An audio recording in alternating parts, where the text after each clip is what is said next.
রাখবে না রে, রাখবে না রে, সে বাতি দিতে কাউকে রাখবে না রে,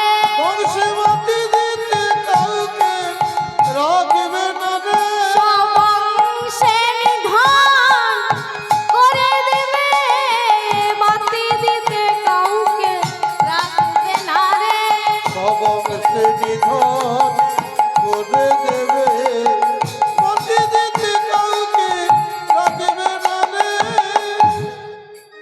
বলছে কংস, তোমার ভগিনী দেবকীর সন্তান, অষ্টম গর্ভের সন্তান হলো তোমার মৃত্যুর কারণ।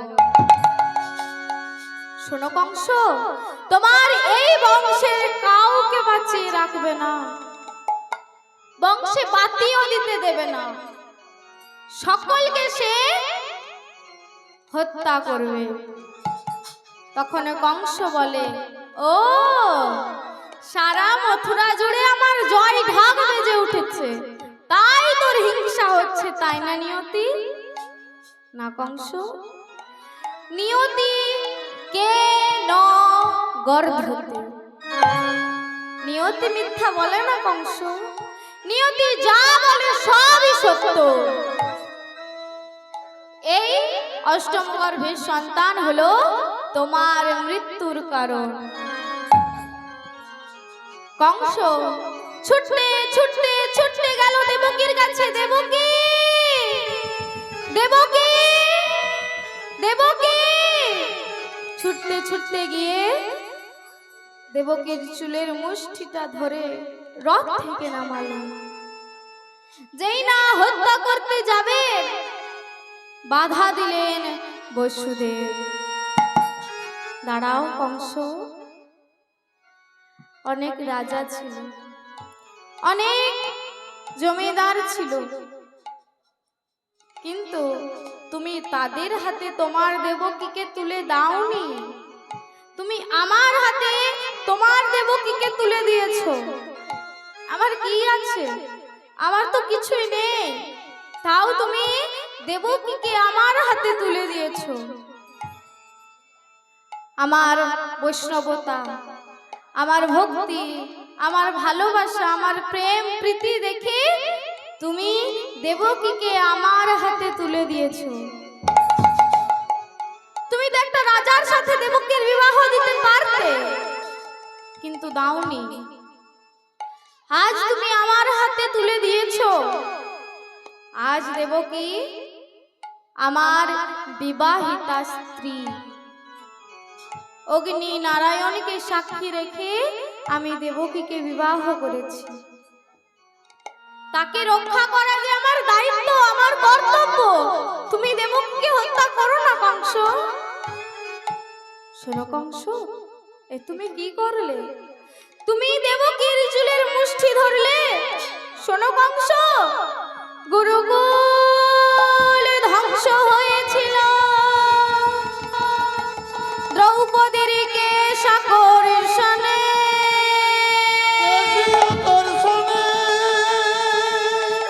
রাবণ রাজা ধ্বংস হলো, সীতা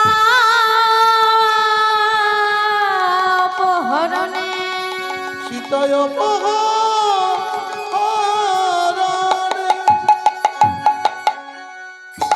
শোনো কংস, তুমি আজ যেই কাজ করলে, দেবকীর চুলের মুষ্টি ধরলে, তোমার বংশ যে নাশ হয়ে যাবে কংস।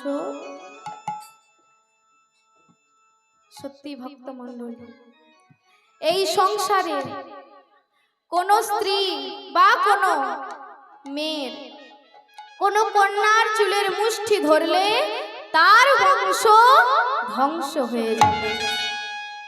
আমার কথা নয়, বসুদেবের কথা। বলে কংস, নারীর কেশ আকর্ষণ মানে তার বংশ নিবংশ হয়।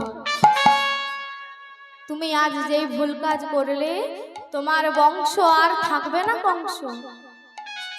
আর শোনো কংস, তুমি দেবকীকে কেন হত্যা করবে? শোনো বসুদেব, আমাকে দৈববাণী করে বলেছে নিয়তি, আমার ভগিনী দেবকীর অষ্টম গর্ভের সন্তানের হাতে আমার মৃত্যু।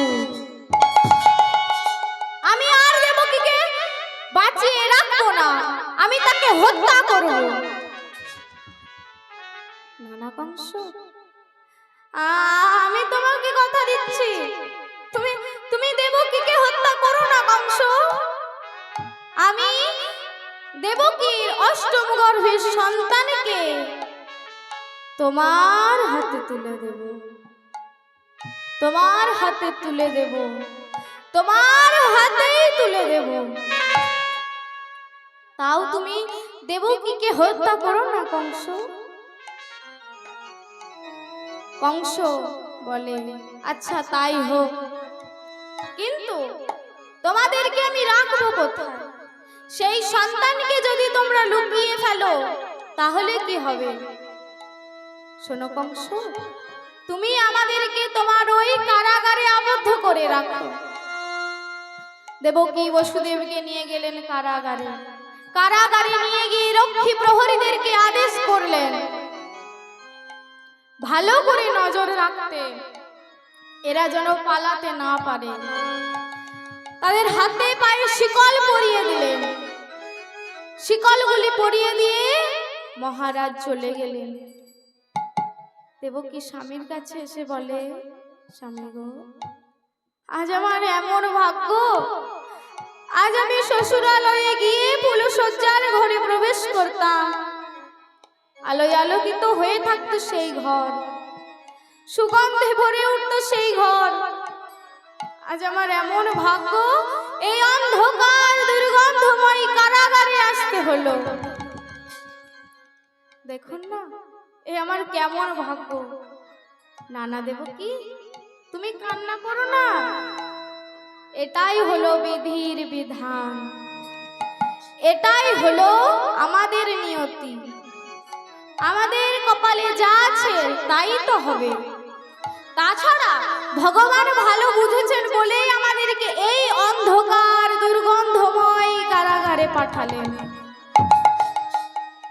তুমি চিন্তা করো না, আমরা কারাগারে আছি তো কি হয়েছে, আমরা কারাগার থেকেই ভগবানকে ডাকবো, এমন ডাকবো যাতে ভগবানের অন্তর কেঁপে ওঠে।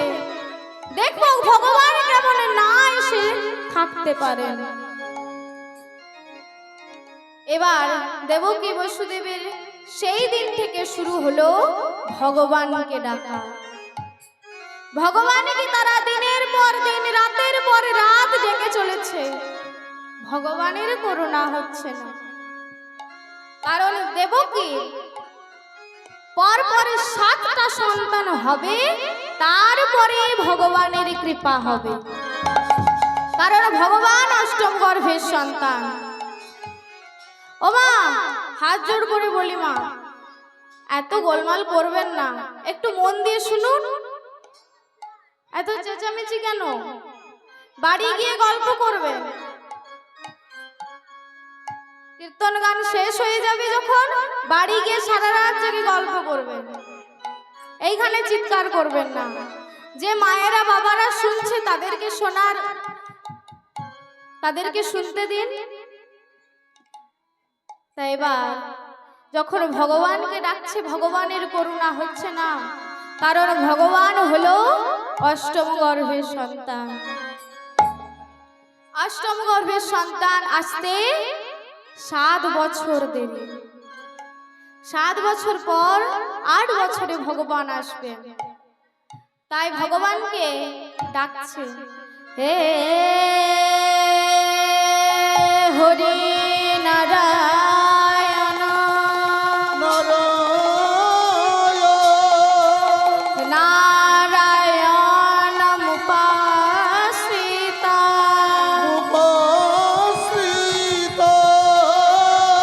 নারায়ণ পরম ভক্তি নারায়ণ পরম মুক্তি নারায়ণ পরম শক্তি পরম শক্তি নারায়ণ।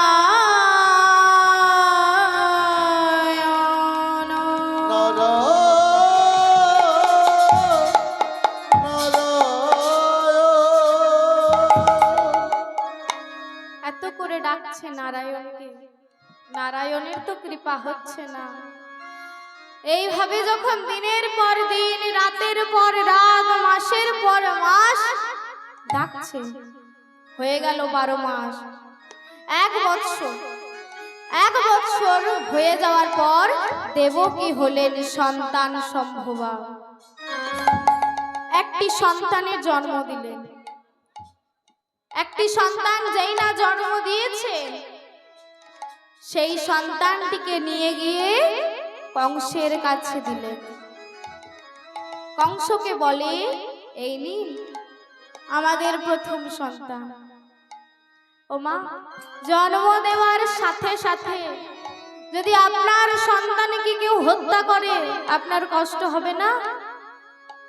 খুব হবে, কিন্তু হাসি মুখে, কষ্টটাকে লুকিয়ে রেখে হাসি মুখে বলে, এই নিন আমাদের প্রথম সন্তান। সন্তানটিকে হাতে নিয়ে কংস বলছে, না না, একে আমি হত্যা করব না। কেন? এ হলো আমার দেবকীর প্রথম সন্তান। আমার মৃত্যু 8ম গর্ভের সন্তানের হাতে, 8 নম্বর সন্তানের হাতে। এ তো আমাকে হত্যা করবে না, তাহলে আমি কেন একে হত্যা করব?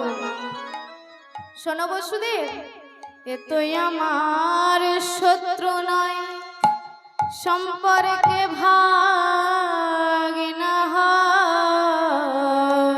এ তো আমার শত্রু নয়, সম্পর্কে ভাগিনা হয়। এ তো আমার শত্রু নয়, সম্পর্কে ভাগিনা হয়। এ তো আমার শত্রু নয়, সম্পর্কে ভাগিনা হয়। বধ করিতে কাঁদে মম প্রাণ,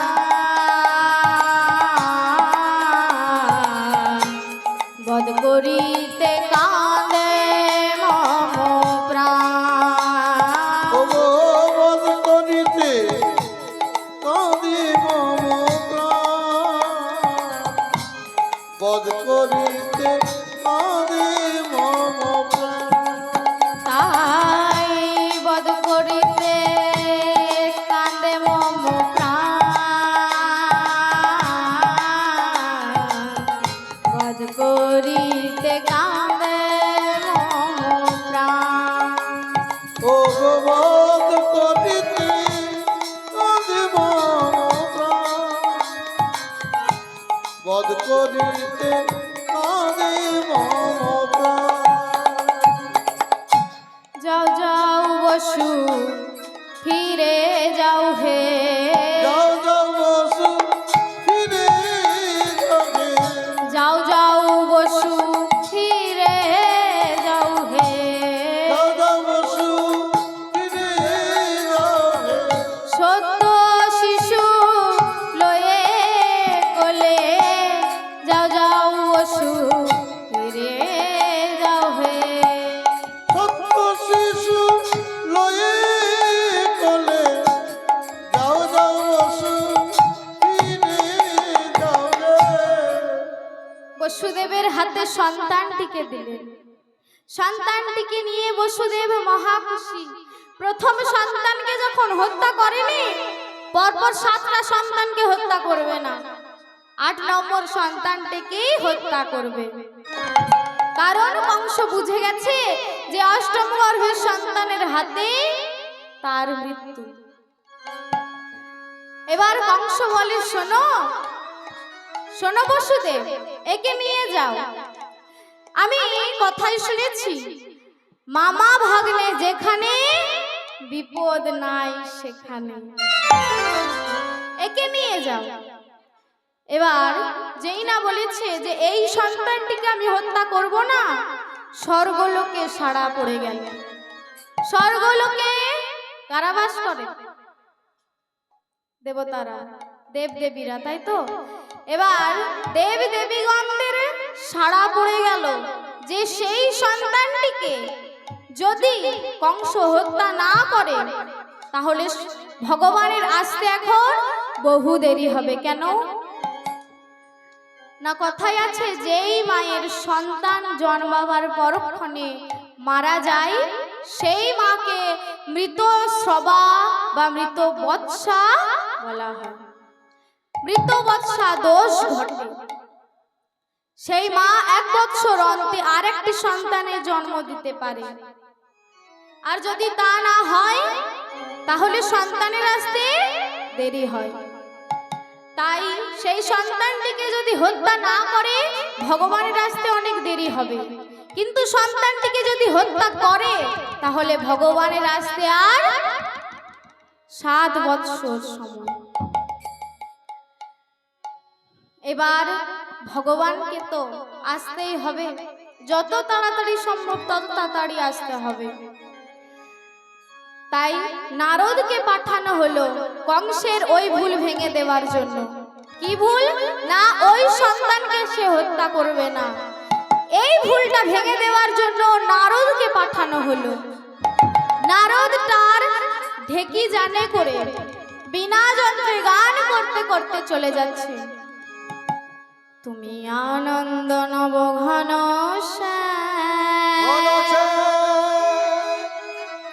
হেরি সুন্দর নয়না ভিরা, তোমার ওই চরণে শরণ নিলাম, ধন্য এ ত্রিভুবন ধাম ধাম ধাম।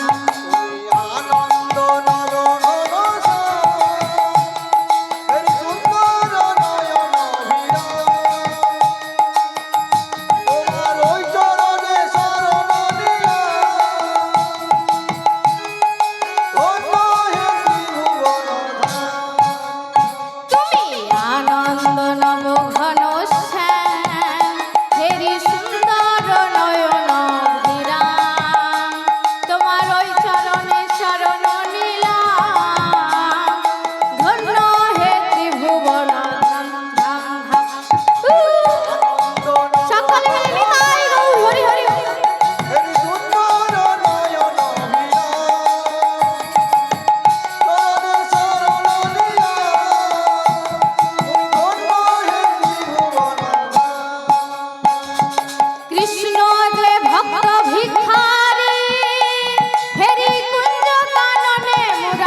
নারদ মুনি এসেছেন কোথায়? মহারাজের কাছে। মহারাজের কাছে এসে বলে, এ কি মহারাজ, আপনার কোলে কার সন্তান? হ্যাঁ, আমার দেবকীর সন্তান। ও, তা দৈববাণী হয়েছিল না? দেবকীর সন্তানের হাতে নাকি আপনার মৃত্যু, তা আপনি একে এখনো কেন হত্যা করেননি? শোনো নারদ, দৈববাণী হয়েছিল যে অষ্টম গর্ভের সন্তানের হাতে আমার মৃত্যু, কিন্তু এটা তো প্রথম গর্ভের সন্তানকে আমি হত্যা করব না। এ আমার একমাত্র আদরের ভাগিনা। তাই যখন কংস সেই সন্তানটিকে হত্যা করবে না বলছে, নারদকে তো কিছু একটা বলে সেই সন্তানটিকে হত্যা করাতেই হবে, না হলে ভগবান আসতে পারবেন না। তাই বলছে, না না, আপনি ওই দৈববাণী বিশ্বাস করবেন না, কারণ ভগবানেরা বলেন এক আর করেন আর এক। কি গো মা, তাই তো? ভগবান বলেন এক আর করেন এক? না না মা, ভগবান যেটা বলেন সেটাই হয়, কিন্তু ভুলটা বোঝাতেই হবে। তাই বলছে ভগবানেরা বলেন এক আর করেন আর এক। যদি এই প্রথম গর্ভের সন্তানই সেই অষ্টম গর্ভের সন্তান হয়, তখন কি করবে?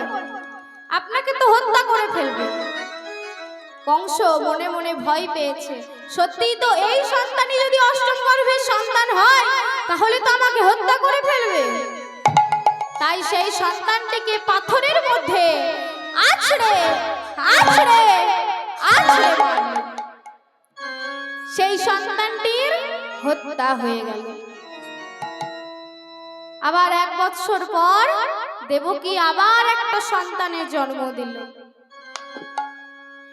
আবার একটি যখন সন্তানের জন্ম দিয়েছে, সেই সন্তানটিকেও একইভাবে পাথরের মধ্যে হত্যা করলেন। এইভাবে 6টা সন্তানের জন্ম হয়েছে, আর 6টা সন্তানকে পাথরের মধ্যে আছড়ে আছড়ে আছড়ে মারলেন। সেই সন্তানগুলির হত্যা হয়ে গেল।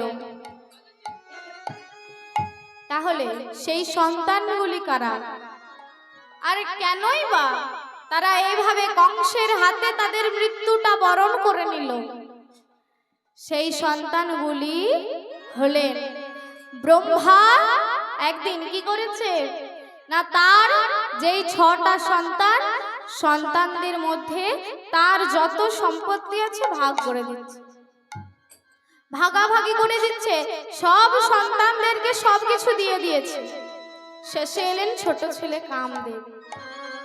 পিতা, আপনি আমার জন্য কি রেখেছেন? শোনো পুত্র, আমি তোমার জন্য 5টা বাণ রেখেছি। সে কি পিতা, 5টা বাণ নিয়ে আমার কি হবে? তুমি জানো না পুত্র, এই 5টা বাণ দিয়ে তুমি এই বিশ্ব ব্রহ্মাণ্ডকে জয় করে নিতে পারো। 5টা বাণের ক্ষমতা তুমি জানো না? এই 5টা বাণ হলো মদন, মাদন, মোহন, শোষণ, স্তম্ভ। এই বাণগুলির ক্ষমতা তুমি জানো না। বাণ দিয়ে তুমি চাইলে এই বিশ্ব ব্রহ্মাণ্ডকেও পেয়ে যেতে পারো। বিশ্বাস হলো না, তাই প্রথম বাণ অর্থাৎ মদন বাণ তিনি নিরীক্ষণ করলেন নিজের পিতা ব্রহ্মার উপর। যেই না মদন বাণ ছুড়ে দিয়েছে, মদন বাণে জর্জরিত হয়ে ব্রহ্মা ধাবিত হলো তার কন্যা সন্ধ্যার পাশে। সন্ধ্যার পাশে স্থাপিত হয়েছে, হয়ে যেই না ছুটতে ছুটতে এইভাবে সন্ধ্যার পাশে ধাবিত হলো, 6টি সন্তান হেসেছিল।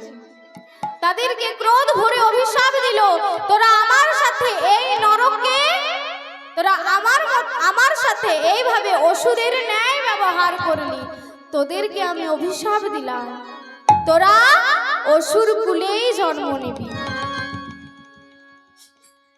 এবার সেই সন্তানগুলি পরক্ষণে জন্ম নিলেন হিরণ্যাক্ষের পুত্র কালনেমির পুত্র হয়ে। সেই সন্তানগুলি যখন সেই কালনেমির পুত্র হয়ে জন্ম নিলেন, সেই সন্তানগুলি যখন বড় হলেন কাউকে কিছু না জানিয়ে গেলেন ব্রহ্মার আরাধনা করতে। হিরণ্যাক্ষ হলেন সেই অসুর কুলের সম্রাট। এবার হিরণ্যাক্ষ সেই সন্তানগুলিকে যখন দেখলেন ব্রহ্মার আরাধনা করতে গেছে, সন্তানগুলিকে ডেকে পাঠালো। সন্তানগুলিকে যখন ডেকে পাঠিয়েছে, সন্তানগুলি এসে কোথায় এলেন? দাদুর কাছে। এবার দাদু বলে, তোদের এত বড় সাহস! আমি হলাম এই অসুর কুলের সম্রাট হিরণ্যাক্ষ। তোদের এত বড় সাহস, আমাকে কিছু না বলে গেছিস ওই দেবতা ব্রহ্মার আরাধনা করতে। তোদেরকে আমি অভিশাপ দিলাম, তোরা নরকেই জন্ম নিবি। তখন সেই সন্তানগুলি আছড়ে পড়লো দাদুর পায়ে। দাদু, আমরা তো জানতাম না বলো যে এই অসুর কুলে জন্ম নিলে দেবতাদের আরাধনা করা যাবে না, দেবতাদের পূজা করা যাবে না। আমরা তো জানতাম না। আপনি আজকে আমাদেরকে এমন অভিশাপ দিলেন, এই অভিশাপ থেকে আমরা মুক্তি পাবো কেমন করে? শোনো, তোমাদের ভুল হয়েছে, আমারও ভুল হয়েছে, কিন্তু অভিশাপ তো ফিরিয়ে নেওয়া যাবে না। আমি তোমাদেরকে বলছি, তোমাদের পিতা কালনেভি যখন তোমাদেরকে পাথরের মধ্যে আছড়ে আছড়ে আছড়ে মারবে, তখন তোমরা উদ্ধার হয়ে যাবে। সেই কালনেভি হলো দাপরের কংস। বুঝবেন মা, কালনেভি হলো দাপরের কংস। আর সেই যে 6টা সন্তান হিরণ্যাক্ষের নাতি কালনেভির পুত্র, সেই 6টা সন্তান জন্ম নিলেন দেবকীর গর্ভে। দেবকীর গর্ভে জন্ম নিলেন। সেই সন্তানগুলিকে কংস অর্থাৎ কালনেভি সেই সন্তানগুলিকে পাথরের মধ্যে আছড়ে আছড়ে আছড়ে মারল। সন্তানগুলি উদ্ধার হয়ে গেল। এবার সপ্তম গর্ভের সন্তান হুঙ্কার দিয়ে উঠল, কে যে আমার মাতা পিতাকে এত কষ্ট, এত দুঃখ, এত যন্ত্রণা দিচ্ছে? আমি একে গিয়েই হত্যা করব। বাধা দিলেন যোগমায়া, তোমার হাতে তো কংসের মৃত্যু নেই। কংসের মৃত্যু হলো অষ্টম গর্ভের সন্তান কৃষ্ণের হাতে। তাহলে তুমি তো তাকে হত্যা করতে পারবে না। আর তুমি হত্যা করলে নিয়তি বাণী ভুল হয়ে যাবে, যা আজ পর্যন্ত কোনোদিন হয়নি। তোমাকে জন্ম দেওয়াই যাবে না, দেবকীর গর্ভে জন্ম দেওয়া যাবে না। তাই সেই সন্তানটিকে, সপ্তম গর্ভের সন্তানটিকে জন্ম দিলেন বৃন্দাবনের মাটিতে রোহিণীর গর্ভে। রোহিণীর পুত্রের নাম কি? রোহিণীর পুত্রের নাম কি? বলরাম। বলরাম রূপে জন্ম দিলেন। এবার বলরাম রূপে যখন জন্ম দিয়েছে, সপ্তম গর্ভের সন্তান তো দেবকীর গর্ভে জন্মায়নি। তাই সেই কংস মনে মনে চিন্তা করছে, সপ্তম গর্ভের সন্তান কোথায় গেল? সন্দেহ হলো। সন্দেহ হয়ে যেই না সন্দেহ হয়েছে, দেবকী বসুদেবের বুকের ওপর বড় বড় পাথর চাপিয়ে দিল। রক্ষী প্রহরীদেরকে আদেশ দিল, ভালোভাবে হাতে পায়ে শিকলগুলো বেঁধে দাও। অষ্টম গর্ভের সন্তানকে যেন এরা লুকিয়ে দিতে না পারে। অষ্টম গর্ভের সন্তান বাঁচলে আমি মরব। তাই সেই সন্তানটির আশায় সকলে বসে আছে। এবার যেই না দেবকী বসুদেব তাদের উপর বড় বড় পাথর চাপিয়ে দিল, তারা আর সহ্য করতে পারছে না। তারা সহ্য করতে না পেরে কাঁদছে। আর তাদের কান্না দেখে আর একজন কাঁদছে। কে সে? সে হলো মা বসুন্ধরা। মা বসুন্ধরা কাঁদছে। আজ মধুপুরে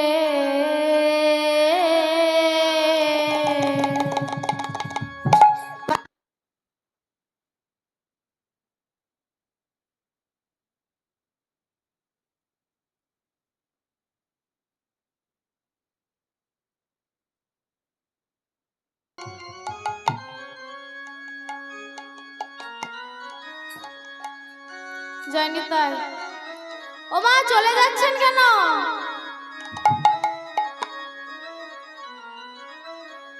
আজ মধুপুরে কংস কারাগারে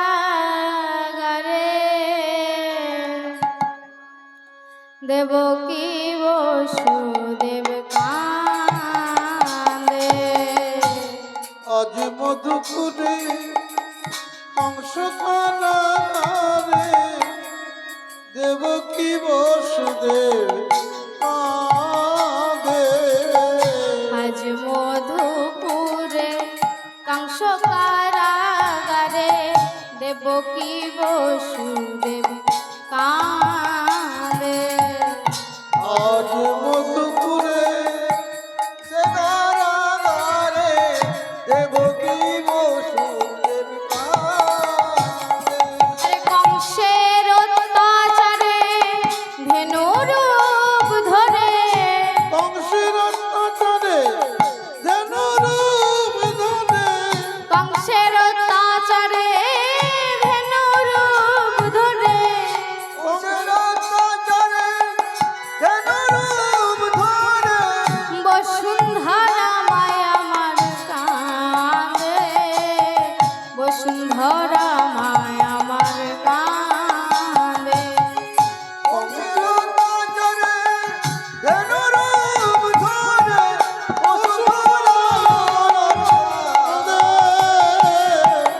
বসুন্ধরা মায় আমার কাঁদে। কাঁদে রে আমার দেবকী কাঁদে। কাঁদে কাঁদে রে আমার ওরে দেবকী কাঁদে। কাঁদে রে আমার দেবকী কাঁদে। কাঁদে রে আমার দেবকী কাঁদে। কংসের অত্যাচার সইতে না রে। কাঁদে রে আমার দেবকী কাঁদে। কংসের অত্যাচার সইতে না রে। কাঁদে রে আমার দেবকী কাঁদে। কংসের অত্যাচার সইতে না রে। কাঁদে রে আমার দেবকী কাঁদে। কংসের অত্যাচার সইতে না রে। কাঁদে রে আমার দেবকী কাঁদে। আজ সেই বৃন্দাবনে দেবকী বসুদেব কাঁদছে, আর মা বসুন্ধরাও কাঁদছে। মা বসুন্ধরা যখন কাঁদছে, সেই দেবকী বসুদেব কারাগারের মধ্যে ভগবানকে ডাকছে। ভগবানের কৃপা হচ্ছে না। ভগবানকে এত করে ডাকছে, কিন্তু ভগবান সাড়া দিচ্ছে না। নমো নারায়ণ, নমো নারায়ণ, নমো নারায়ণ, নমো নমো। নমো নারায়ণ, নমো নারায়ণ, নমো নারায়ণ, নমো নমো। নমো নারায়ণ, নমো নারায়ণ, নমো নারায়ণ, নমো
এবার তারা নারায়ণকে ডাকছে, কিন্তু নারায়ণেরই কৃপা হচ্ছে না। দিনের পর দিন, রাতের পর রাত ডেকে চলেছে। এবার এত করে যখন ভগবানকে ডাকছে, ভগবান কি না এসে থাকতে পারে? ভগবান এলেন সেই বৃন্দাবনের মাটিতে, কংসের কারাগারে, মাতা দেবকীর গর্ভে। বৈকুণ্ঠ ছাড়িয়া লক্ষ্মী পতি নারায়ণ, বৈকুণ্ঠ ছাড়িয়া লক্ষ্মী পতি নারায়ণ, বৈকুণ্ঠ ছাড়িয়া লক্ষ্মী পতি নারায়ণ, বৈকুণ্ঠ ছাড়িয়া লক্ষ্মী পতি নারায়ণ, কংস কারাগারে আসি দিলা দর্শন, কংস কারাগারে আসি দিলা দর্শন, কংস কারাগারে আসি দিলা দর্শন।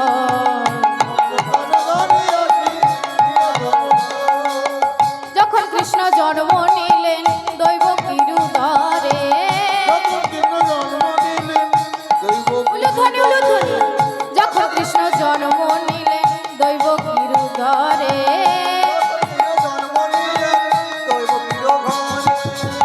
মথুরাতে দেবগণ পুষ্প বৃষ্টি করে, নিতাই গৌর হরি হরি বল উলুধ্বনি, মথুরাতে দেবগণ পুষ্প বৃষ্টি করে। সম্ভব আমি যুগে যুগে, সম্ভব আমি যুগে যুগে, এলো আমাদের নারায়ণ এলো, সম্ভব আমি যুগে যুগে, এলো আমাদের নারায়ণ এলো, সম্ভব আমি যুগে যুগে।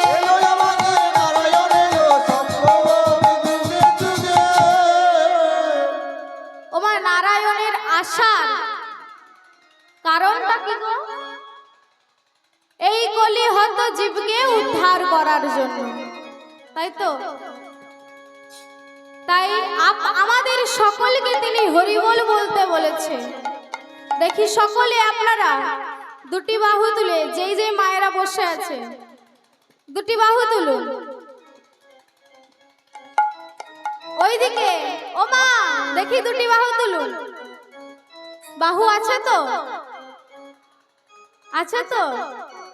দেখি কাদের কাদের বাহু আছে। বাহ, আর যারা তোলেনি তাদের বাহু নেই, তাই তো? ও বাবা, হরি নাম একবার বলো না, কৃষ্ণ নাম একবার বলো না, এই হরি নাম জপয় বিরাম, হরি নাম জীবনের সাধনা। ও হরি নাম একবার,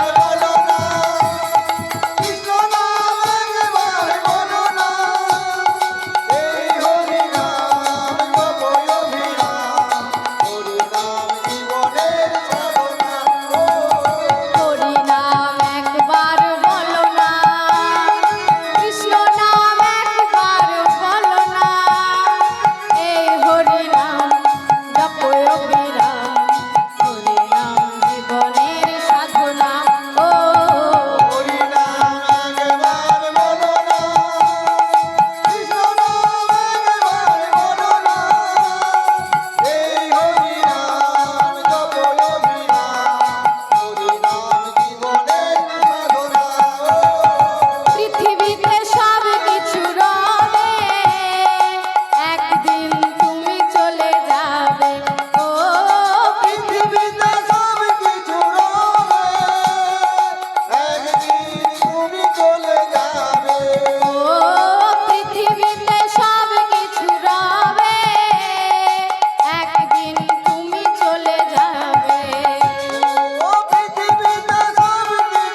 আমরা সকলে একদিন চলে চলে যাব, তাই তো?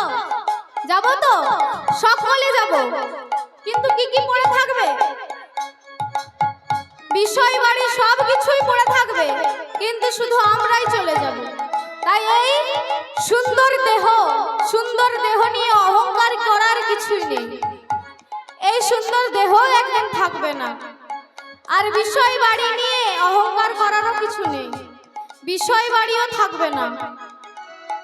যাদের একটু মানে সৌন্দর্য থাকে তাদের মাটিতে পা পড়ে না, তাই তো?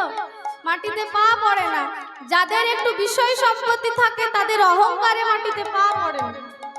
কিন্তু সেই কিছু এই পৃথিবীতে থেকে যাবে, শুধু আমরাই চলে যাব।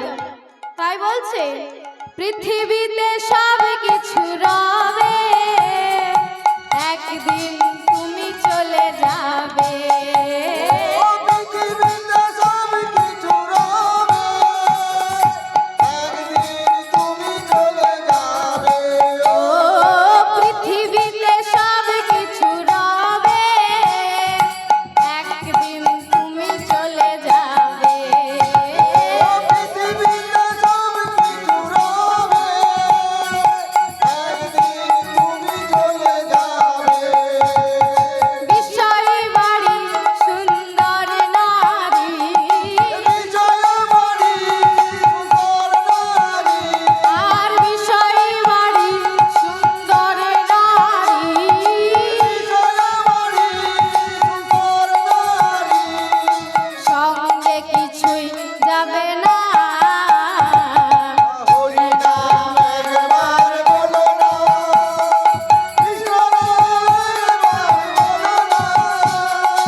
ভগবান জন্ম নিলেন কোথায়? বৃন্দাবনের মাটিতে, কংসের কারাগারে। কংসের কারাগারে জন্ম নিলেন। জন্ম নিয়ে সকলে সেই বৃন্দাবনের মাটিতে যত ভক্তবৃন্দ ছিল সকলে এই আপনাদের মতনই হরি নাম, কৃষ্ণ নাম, কত উলুধ্বনি হরিধ্বনি করেছিল। আর তারা কি বলেছিল জানেন? তারা সকলে একসাথে জোট বেঁধে উলুধ্বনি হরিধ্বনি শঙ্খধ্বনি করে বলেছিল, আমাদের কৃষ্ণ এলো বৃন্দাবনে, আমাদের কৃষ্ণ এলো বৃন্দাবনে, আমাদের কৃষ্ণ এলো বৃন্দাবনে। তোরা দেখে যা, দেখে যা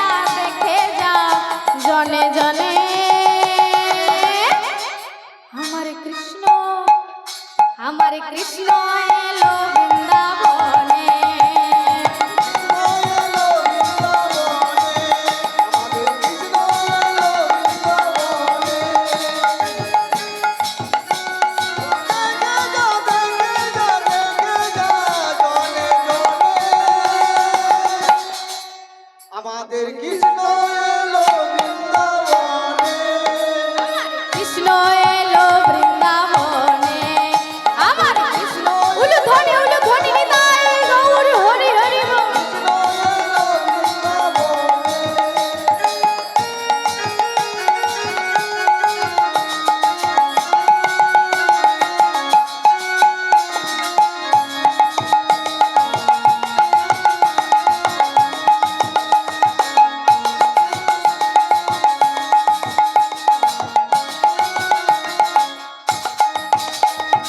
মা যশোদারি গোপাল গোপাল বৃন্দাবনের ব্রজরাখা ও। রাজসদারি গোপাল গোপাল বৃন্দাবনের ব্রজরাখা।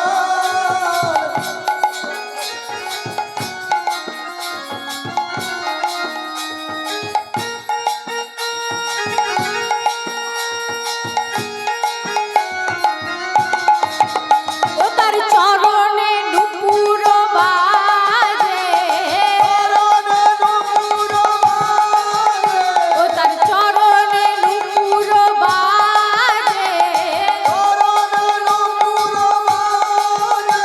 এই বৃন্দাবনেরই মাঝে আমাদের কৃষ্ণ এলো বৃন্দাবনে, আমাদের কৃষ্ণ এলো বৃন্দাবনে, আমাদের কৃষ্ণ এলো বৃন্দাবনে। ওরা দেখে না, দেখে না, দেখে না, জনে জনে। আমাদের কৃষ্ণ এলো বৃন্দাবনে, আমাদের কৃষ্ণ এলো বৃন্দাবনে, আমাদের কৃষ্ণ এলো বৃন্দাবনে।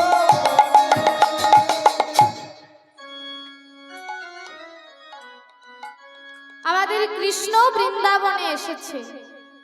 বৃন্দাবনে সেই কংসের কারাগারে যখন এলেন, কি করলেন না, বসুদেব দেখলেন যে একটি সুন্দর পুত্র জন্ম নিয়েছে। জন্ম নিয়েছে যখন দেখেছে, দেবকীকে জাগাচ্ছে, যে দেবকীকে আস্তে আস্তে করে জাগাচ্ছে। ওঠো গো দেবকী ধ্বনি দেখো গো চাহিয়া, উঠো গো দেবকী ধ্বনি দেখো গো চাহিয়া। ওঠো গো দেবকী ধ্বনি দেখো গো চাহিয়া। উঠো গো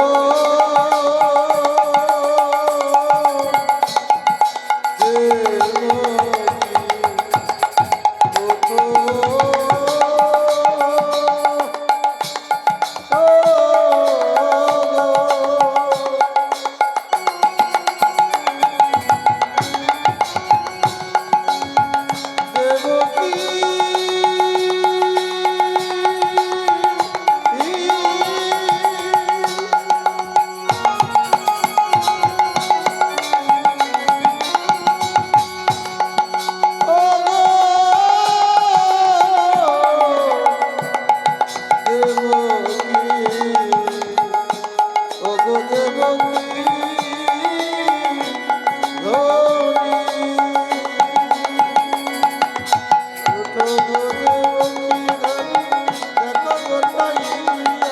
কি সুন্দর পুত্র মোদের জন্মিল আসিয়া,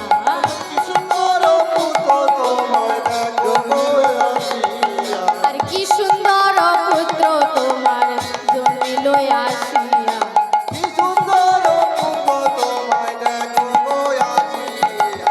একবার চেয়ে দেখো না, একবার চেয়ে দেখো না, একবার চেয়ে দেখো না, একবার চেয়ে দেখো না, কি সুন্দর পুত্র তোমার একবার চেয়ে দেখো না, কি সুন্দর পুত্র তোমায় একবার চেয়ে দেখো না, কি সুন্দর পুত্র তোমার একবার চেয়ে দেখো না। কি সুন্দর পুত্র তোমায় একবার চেয়ে দেখো না। দেবকীকে যখন জাগাচ্ছে, দেবকী আস্তে আস্তে ঘুম থেকে উঠে দেখে, কি এ তো আমার পুত্র নয়, এ হলো শঙ্খ চক্র গদা পদ্মধারী নারায়ণ। এ কি স্বামী, এ আপনি কাকে পুত্র বলছেন? এ তো আমাদের পুত্র নয়, এ হলো আমাদের জগতের স্বামী নারায়ণ। আসুন আমরা নারায়ণকে প্রণাম করি। ও হে নাথ, এই তো শ্রীনাথ, প্রণিপাত করি চরণে চরণে। ও হে নাথ, এই তো শ্রীনাথ, প্রণিপাত করি চরণে চরণে। ও হে নাথ, এই তো শ্রীনাথ, প্রণিপাত করি চরণে চরণে। ও হে নাথ, এই তো শ্রীনাথ, প্রণিপাত করি চরণে চরণে।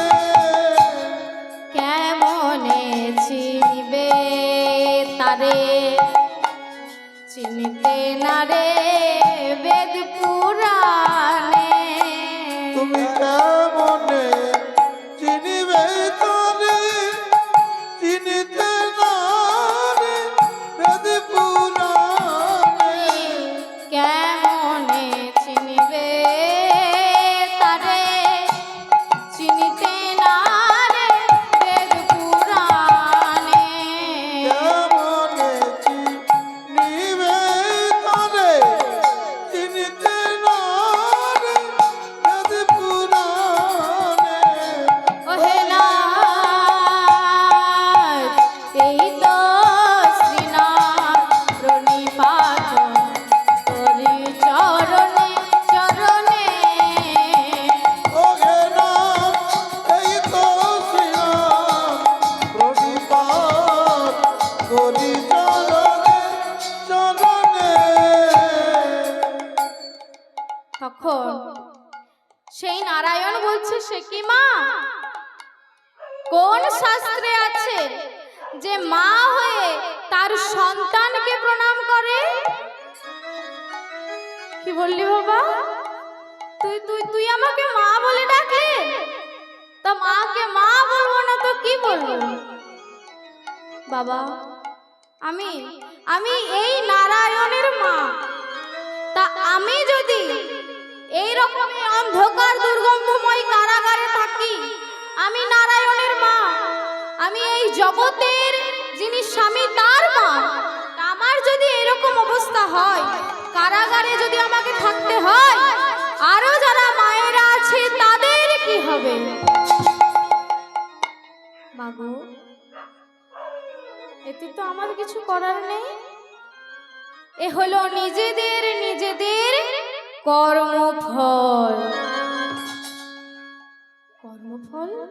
হ্যাঁ মা, শোনো মা, এটাই হলো নিজেদের নিজেদের কর্মফল। কাঁদালে কাঁদিতে হয় মাই, হাই শাস্ত্রে কয়। শাস্ত্রে কয়, তুমি কাঁদায়েছো তাই তোমায় কাঁদতে হবে। কাঁদিতে হবে, তোমার কর্মের ভাগার কে বা নেবে? কে বা নেবে? মাগো, তুমি নারায়ণেরই মা হও বা যারই মা হও, তোমাকে শাস্তি পেতে হবে। এই সংসারে যতজন কাঁদে আমার জন্য না, তারা কাউকে কাঁদিয়েছে তাই তো তারা কাঁদছে। আমাকে বললে কি হবে? ওমা, আমরা বলি না, আমাদের যখন কষ্ট হয়, যখন দুঃখ হয়, বলি না, আমি তোমাকে এত ডাকি, এত পূজা সেবা করি, আমাকে কেন এত কষ্ট দাও? আমি তো কাউকে কোনোদিন কাঁদাইনি, কাউকে কোনোদিন ক্ষতিও করিনি।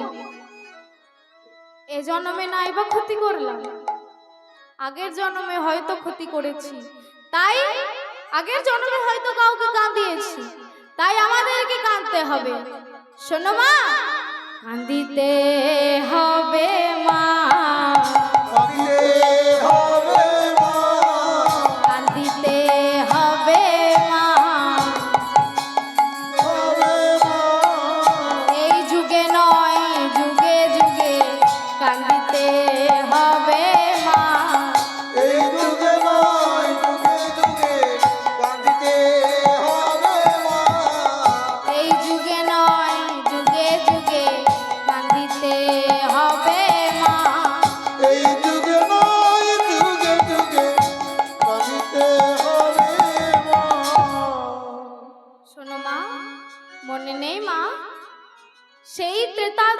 কথা মনে নেই? তুমি তুমি ছিলে মাতা কইকেয়ী, আমার মা কৌশল্যা, যিনি কত কেঁদেছিলেন। আর মা গো, যখন তুমি বাবার কাছে দুটি বর চেয়েছিলে, কি মা জানেন? সকলে জানেন কি বর চেয়েছিল? প্রথম বরে নিজ পুত্র ভরতকে সমগ্র অযোধ্যাবাসীর রাজা করেছিলেন, আর দ্বিতীয় বরে আমাকে অর্থাৎ রামকে 14 বৎসরের জন্য বনবাসে পাঠিয়েছিলেন। মনে নেই মা সেই দিনের কথা? আমি যখন বনবাসে যাচ্ছিলাম, আমার মা কত হা রাম বলে কেঁদেছিল, মনে নেই? আমার মাকে যখন তুমি কাঁদিয়েছো, তোমাকেও তো কাঁদতে হবে মা। শোনো মা, যেমন কেঁদেছিল আমার মা, কেঁদেছিল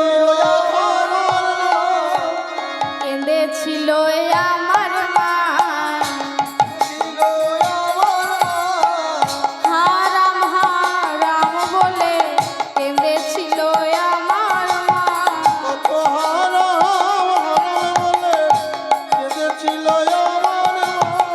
14 বৎসর ঘরে বসে কেঁদেছিল আমার মা।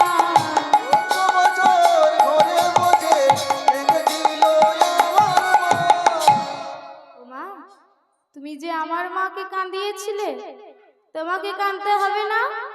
তোমাকেও কাঁদতে হবে। আমি যখন 14 বৎসরের জন্য বনবাসে গেলাম, আমার সাথে ছিল লক্ষণ আর সীতা। কতদিন কত নদীর তটে, কতদিন কত পাহাড়ের চূড়া